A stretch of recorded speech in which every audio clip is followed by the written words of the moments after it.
नमस्कार, मैं नंदन। आप देख रहे हैं एक न्यूज़ 24। बिहार की अगर बात करें तो बिहार के विकास को लेकर अक्सर हम खबरें बनाते हैं और खबरें बनाकर आपके माध्यम तक पहुंचाते हैं, क्योंकि हम बिहार के निवासी हैं और बिहार में क्या कुछ हो रहा है उसकी जिम्मेवारी भी कहीं ना कहीं हम पर आती है। तो जिस तरीके से बिहार की सरकार रही है, जिस तरीके से बिहार की डेवलपमेंट रही है, एजुकेशन सिस्टम रहा है, उसको लेकर हम अक्सर बातें करते हैं। और हम जानते हैं कि बिहार एजुकेशन हो या फिर डेवलपमेंट हो, दोनों मामले में बिहार शुरुआत से पीछे रहा है, क्योंकि बिहार सबसे प्राचीन राज्यों में से एक है अगर भारत की बात करें या फिर विश्व भर की बात करें। लेकिन उस बिहार में एजुकेशन की अगर बात करें तो यहाँ से सबसे ज़्यादा आईएएस के लड़के भी निकलते हैं और सबसे ज़्यादा मैथमेटिशियंस भी बिहार से ही निकलते हैं। तो एजुकेशन के मामले में समझ सकते हैं कि बिहार को पीछे नहीं होना चाहिए था। वहीं विकास की बात करें, डेवलपमेंट की बात करें, तो बिहार में बहुत सारे ऐसे जगह हैं जिसके देश भर में नाम सबसे ऊपर आते हैं।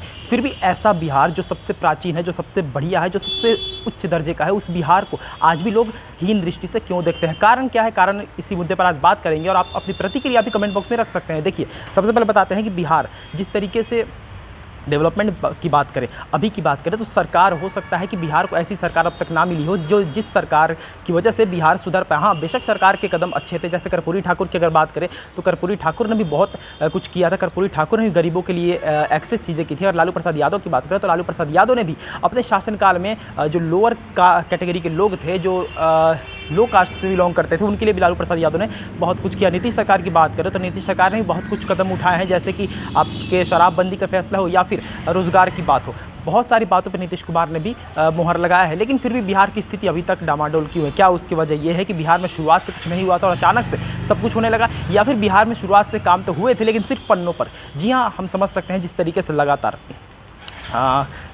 बात करें सरकार की बिहार में, तो लालू सरकार की अगर बात करें तो 15 साल तक लालू प्रसाद यादव और राबड़ी देवी ने शासनकाल चलाया अपना बिहार में। लेकिन उतने समय तक क्या कुछ हुआ वो हम सब बेहतर तरीके से जानते हैं। लालू के शासनकाल को जंगल राज का भी नाम दिया गया। आपको पता होगा 1997 का दिन था। 1997 का दिन था जो पटना के इसी हाईकोर्ट के याचिका की सुनवाई पर लालू प्रसाद यादव के राज को जंगल राज का नाम दिया गया था और गुंडा राज का नाम दिया गया था। 5 अगस्त 1997 का वो दिन था।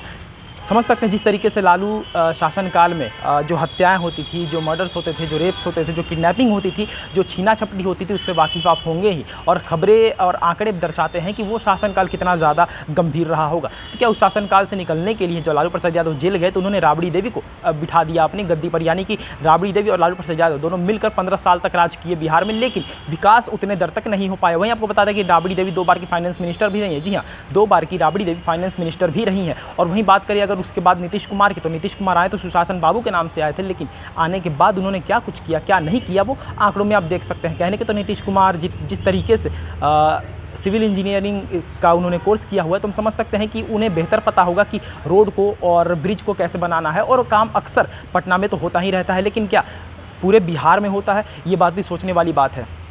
शराबबंदी का उनका फैसला था, उसको लेकर भी अक्सर हम बातें करते हैं। शराबबंदी की अगर बात करें तो 2016 में शराबबंदी की गई थी। 2016 से अभी 2024 चल रहा है। अक्सर हम आपको वीडियो के माध्यम से बताते हैं कि 8 साल के शासनकाल में नीतीश कुमार के जो शराबबंदी का फैसला था, उसमें अभी तक 8 साल में 5 करोड़ लीटर से ज़्यादा अवैध शराब बरामद किए जा चुके हैं। 3 लाख से ज़्यादा मौतें भी हो चुकी हैं, जो साफ तौर पर बताते हैं, आंकड़े बताते हैं कि शराबबंदी तो आपने किया लेकिन वो शराबबंदी सक्सेस नहीं रहा।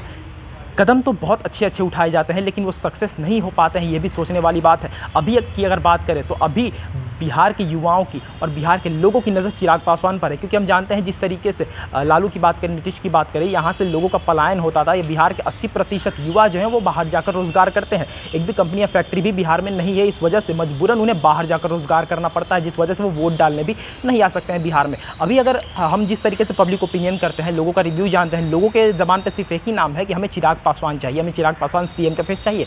रीज़न ये है कि चिराग पासवान एजुकेटेड है, वेल एजुकेटेड है और सीएम लायक है। युवा हैं, युवाओं को समझते हैं और जिस तरीके से वो भाषण देते हैं, जिस तरीके से वो बोलते हैं, वो साफ तौर पर दर्शाता है कि चिराग पासवान सीएम के फेस हैं। अब देखना बड़ा दिलचस्प होगा कि क्या चिराग पासवान सीएम बनेंगे बिहार के, और अगर बनेंगे तो वो कितने दर तक विकास करते हैं। लेकिन फिलहाल की बात करें तो फिलहाल सीएम नीतीश कुमार ही हैं और नीतीश कुमार के नेतृत्व में बिहार क्या कुछ करता है, एनडीए के नेतृत्व में बिहार क्या कुछ करता है, आगे चल के क्या कुछ बिहार का होता है, वो आने वाला समय ही बताएगा। तो ये थी आज की रिपोर्ट। बाकी इस पर तमाम खबरों के लिए हमारे साथ बने रहे, देखते रहें 24। मैंने सोने के साथ धन्यवाद।